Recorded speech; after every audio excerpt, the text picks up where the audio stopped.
Hey everyone, Coach Mike here with another guided programming coaching call. First one up today, I think, is a really excellent question. I'll just read it to you first, and then we'll get into the whys. Uh, this one's from Caleb. He says, "I just want to thank you so much for your amazing program. I'm loving every bit of it. My question is, I'm in the fourth week, and I'm finding that I'm not recovering very well, and I'm starting to feel injuries coming on.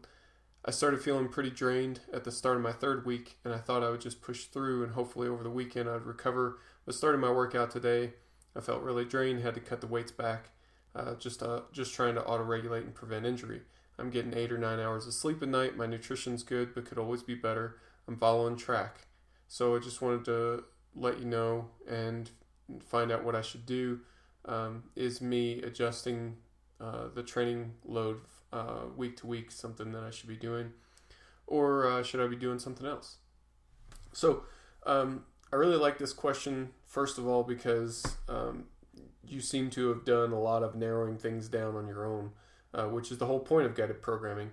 I'm here to provide guidance, but you're still the one taking the initiative. So you're doing good stuff here. Keep that up. So some things that I want to address. First of all, good work in general using track. I think track's a really valuable tool. After you mentioned that, I decided to take a look at your track report and see if I could get a little better feel of your situation. You aren't taking the tests consistently enough for me to get a good feel for it. So track is really something that you need to do every day, or really almost every day. If you miss one day a week, that's okay, but the more often you can take that track test, the better the overall data is going to be. So tracks isn't really giving you reliable guidance at this point. It's probably telling you to keep going, or to maybe even increase the volume. The testing isn't consistent enough for track to be providing much help for you. You mentioned a few key things. You mentioned that you're feeling really beat up. You're feeling like you're not recovered well, that you maybe have injuries coming on, and that you're doing most everything that you reasonably can to ensure that you're getting recovered. I took a look at your training program. It's got a pretty brutal amount of volume, which is normally appropriate for a lifter at your level. But for sometimes in individual cases, that's not. So one thing that we learned from the recent Project Momentum was that people who felt recovered did far, far better than people who didn't. Now, people who didn't feel recovered still make good progress. It's just that we can help their progress be a little bit better if we match them up with a strategy that they're recovering well from. So, with all that being said, I think that we need to modify your training group. You're currently in a training group that's pushing down a lot of volume. It's more volume than you're able to recover from currently. Don't feel bad about that. That's not any sort of failure on your part. It's the fact that the training has to match your physical abilities. And for right now, the training that I'm sending you is outstripping your work capacity.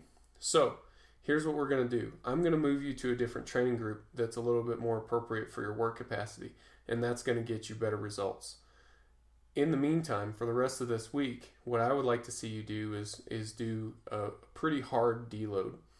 So first, do no downsets. So if you have any scheduled work, you can work up, but don't do any drop sets after that.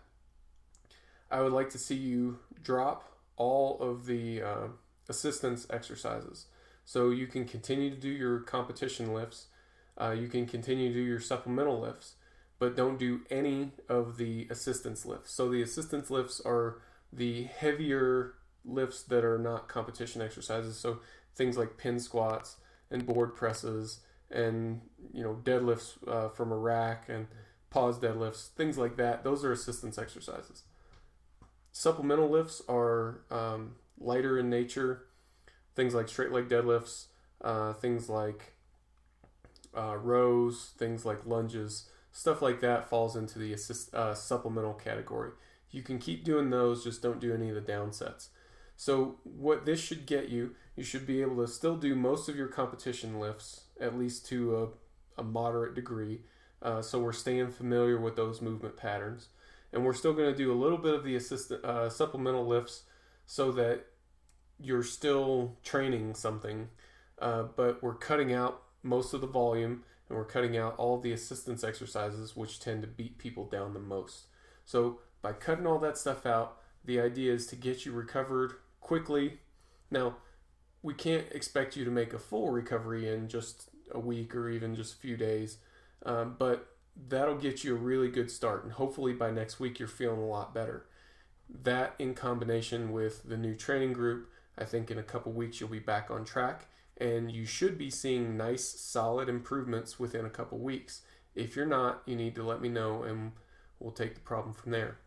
But overall, really good job of framing your question.